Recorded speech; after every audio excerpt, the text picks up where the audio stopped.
ஆண்டவர் இயேசு கிறிஸ்துவுக்குள் மிகவும் பிரியமான சகோதர சகோதரிகளை பரிசுத்த ஆவியை பெறுவதற்கு நாம் அநேக நாள் காத்திருக்க வேண்டுமா என்று சொல்லி நாம் பார்த்தோம் என்று சொன்னால், பரிசுத்த ஆவி உங்களிடத்தில் வரும்போது நீங்கள் பலனடைந்து, அதாவது ஆவியில நீங்கள் பலனடைந்து எருசலேமிலும் யூதாவிலும் சமாரியிலும் உலகத்தின் முடிவு வரைந்தாலும் எனக்கு என்ன செய்வீங்கன்னா சாட்சிகளாக இருப்பீர்கள் என்று சொல்லி அவர் சொல்லியிருக்கிறார்.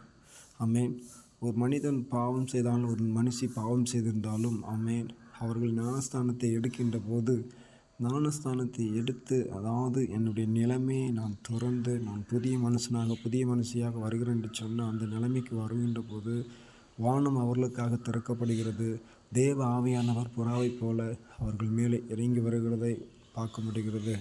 அப்பொழுது அவர்கள் மேல் பரிசுத்த ஆவியானவர் வந்து தங்கியிருக்கின்ற போது உடனடியாக அவர்களை என்ன செய்தார்னா வனாந்தரத்திற்கு போகும்படியாக அழைக்கிறார்.